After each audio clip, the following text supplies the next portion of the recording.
Hi friends, Assalamualaikum. Welcome to Ask Tamil. நான் உங்க sairashiq. இன்னைக்கு நம்ம சேனல்ல சப்பாத்தி சுடும்போது நல்லா உப்பி வரதுக்கும் 2 நாளைக்கு அப்படியே சாஃப்ட்டா இருக்குறதுக்கும் எப்படி மாவு பிசையணும், அதை எப்படி சுடணும், அதை எப்படி பாத்திரத்துல ஸ்டோர் பண்ணி வைக்கணும் அப்படின்றதை இந்த வீடியோல ஃபுல்லா பார்க்க போறோம். சோ மிஸ் பண்ணாம வீடியோவை ஃபுல்லா பாருங்க. இப்போ நான் 1/2 கிலோ அளவுக்கு கோதுமை மாவு ஒரு பெரிய பாத்திரத்துல எடுத்துக்கிறேன். கோதுமை மாவு பொறுத்தவரைக்கும் நீங்க என்ன கோதுமை மாவு யூஸ் பண்ணுவீங்களோ அதை எடுத்துக்கோங்க. ரேஷன் கோதுமை மாவா இருந்தா கூட பிரச்சனையே கிடையாது. இன்னைக்கு நம்ம செய்ய போற மெத்தட்ல செய்யும்போது ரொம்ப சாஃப்ட்டா சூப்பரா உப்பி வரும். இப்போ தேவையான அளவுக்கு உப்பு சேர்த்திருக்கேன். 1 ஸ்பூன் அளவுக்கு சர்க்கரை சேர்த்திருக்கேன். சர்க்கரை பாத்தீங்கன்னா அந்த சாஃப்ட்னஸை அப்படியே மெயின்டைன் பண்ணும். அதுக்கு அப்புறமா 1/2 டம்ளர் அளவுக்கு காய்ச்சின பாலோ அல்லது காய்ச்சாத பாலோ சேர்த்துக்கலாம். அதுவும் பாத்தீங்கன்னா நமக்கு நல்ல ஒரு சாஃப்ட்னஸ்க்காகவும் நல்லா உப்பி வரதுக்கு ஹெல்ப் பண்ணும். அதுக்கு அப்புறமா லைட்டா சூடா இருக்கக்கூடிய தண்ணி, கை பொறுக்கக்கூடிய அளவுக்கு சூடு இருக்கக்கூடிய தண்ணி எடுத்துக்கோங்க. நார்மலான தண்ணியில நம்ம பிசையறதை விட இந்த மாதிரி சுடு தண்ணியில பிசையும் போது சப்பாத்தி ரொம்ப ரொம்ப சாஃப்ட்டா கிடைக்கும். அதே சமயத்துல நம்ம இந்த மாதிரி பிசையும் போது ரொம்ப நேரம் ஊற விடணும். மாவை பிசைஞ்சிட்டு 1/2 மணி நேரம் 1 மணி நேரம் ஊற விடணும் அப்படின்ற அவசியம் கிடையாது. நம்ம பிசைஞ்ச உடனே நம்ம சுட ஆரம்பிச்சிடலாம். சோ இந்த மாதிரி கை பொறுக்கக்கூடிய அளவுக்கு சுடு தண்ணியை ஊத்தி நல்லா இந்த மாதிரி பிசைஞ்சு விட்டுறலாம்.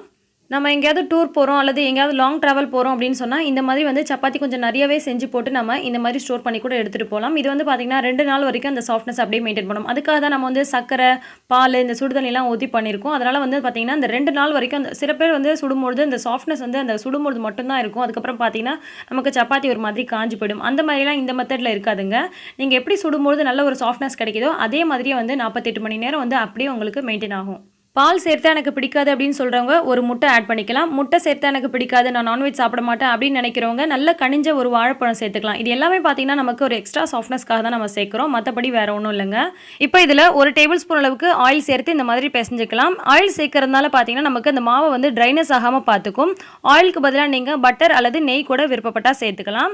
இப்போ இந்த மாதிரி ஒரு மத்தோ அல்லது இடிக்கிற கல்லோ வெயிட்டான ஒரு பொருள் வச்சுட்டு இதில் நல்லா அழுத்தம் கொடுத்து ப்ரெஸ் பண்ணி இந்த மாதிரி அடிச்சோம் அப்படின்னு சொன்னா நம்ம கைகளால் பிசைறதை விட 4 மடங்கு சாஃப்ட்னஸ் நமக்கு கிடைக்குங்க. அந்த அளவுக்கு நல்லா பாத்தீங்கன்னா மாவு சாஃப்ட் ஆகும்.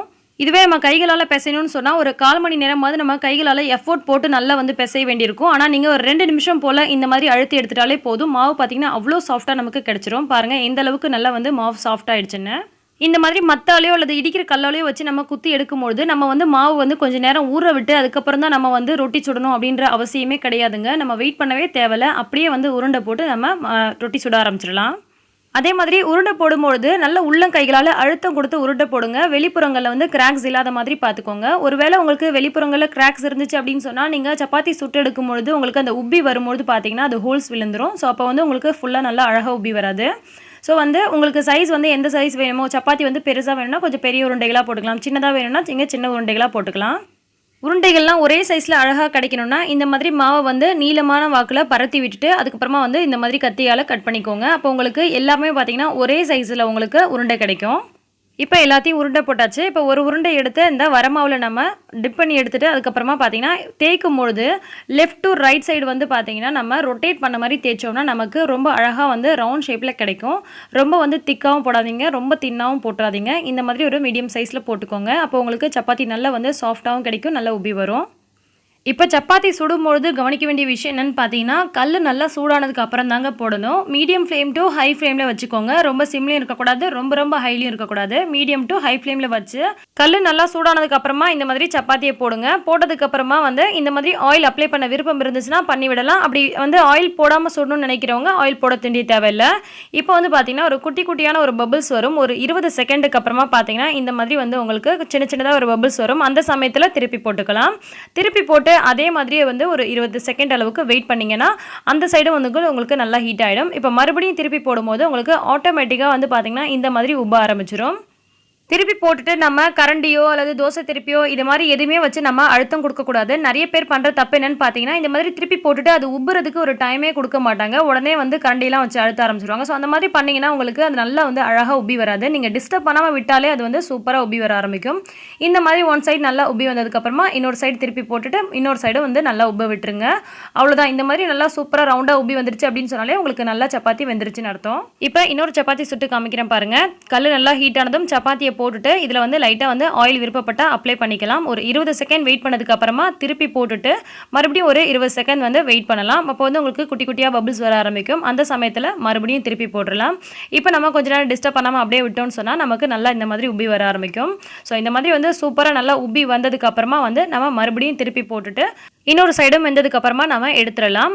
அல்லது நீங்கள் புல்கா மாதிரி சுடுறீங்க அப்படின்னு சொன்னால் அதை வந்து டேரெக்டாக கூட நீங்கள் இதை அப்படியே வந்து அடுப்பில் காமிச்சு கூட புல்கா மாதிரி சுட்டுக்கலாம். இப்போ வந்து இந்த மாதிரி உப்புனதுக்கு அப்புறமா உங்களுக்கு ஓரங்களில் வந்து சரியாக உப்பலை அப்படின்ற சமயத்தில் மட்டும் இந்த மாதிரி வந்து சப்பாத்தி அழுத்துற கட்டையை வச்சோ அல்லது நல்ல ஒரு காட்டன் கிளாத்தை வச்சோ இந்த மாதிரி ஓரங்களில் கூட வந்து நீங்கள் இந்த மாதிரி பண்ணிக்கலாம். பட் நல்லா ஃபுல்லாக உப்பி வந்துருச்சு அப்படின்னு சொன்னால் உங்களுக்கு இது தேவையே இல்லை. இப்போ நம்ம சாஃப்ட்டாக உப்பெல்லாம் சூப்பராக சப்பாத்தி சுட்டோம் இல்லையா, அது வந்து 2 நாள் வரைக்கும் நல்லா சாஃப்ட்டாகவே இருக்கணும் அப்படின்னு சொன்னால் எப்படி ஸ்டோர் பண்ணுறது அப்படின்றத பார்க்கலாம். பாருங்கள் எந்த அளவுக்கு நல்லா சப்பாத்தி சாஃப்ட்டாக இருக்குது பாருங்கள். இதே மாதிரியே வந்து 2 நாள் வரைக்கும் இருக்கும் நம்ம இந்த மாதிரி ஸ்டோர் பண்ணும்போது. இப்போ நார்மலாக நம்ம வந்து இந்த மாதிரி ஹாட் பாக்ஸை மூடுறோம் அப்படின்னு சொன்னால் அது வந்து கொஞ்சம் நேரத்துலேயே சூடு குறைஞ்சிரும். அதே சமயத்தில் அந்த வேர்வை தண்ணி வந்து சப்பாத்தியில் பட்டு ஒரு மாதிரி சப்பாத்தி ஈரமாயிடும். ஸோ அந்த மாதிரி இல்லாமல் இருக்கிறதுக்காக இந்த மாதிரி ஒரு காட்டன் கிளாத்தை போட்டுட்டு அதுக்கு மேலே வந்து நம்ம இந்த மாதிரி வந்து லிட்டை க்ளோஸ் பண்ணும்போது அது சரியாக மூடலைனா கூட நல்லா வந்து பார்த்தீங்கன்னா ரொம்ப நேரத்துக்கு வந்து சப்பாத்தி சூடாக இருக்கும். அதே சமயத்தில் 48 மணி நேரம் அதாவது 2 நாள் வரைக்கும் உங்களுக்கு அந்த சாஃப்ட்னஸ் வந்து அப்படியே மெயின்டைன் ஆகும். ஸோ கண்டிப்பாக நீங்கள் இந்த டிப்ஸை வந்து ட்ரை பண்ணி பாருங்கள். ஸோ இந்த வீடியோ உங்களுக்கு பிடிச்சிருந்துச்சுன்னா யூஸ்ஃபுல்லாக இருந்துச்சுன்னா லைக் பண்ணி மற்றவங்களுக்கும் ஷேர் பண்ணுங்கள். மறக்காம ஆஸ்தமிழ் சேனலை சப்ஸ்கிரைப் பண்ணாதவங்க சப்ஸ்கிரைப் பண்ணிக்கோங்க. எல்லா புகழும் இறைவனுக்கே. நன்றி.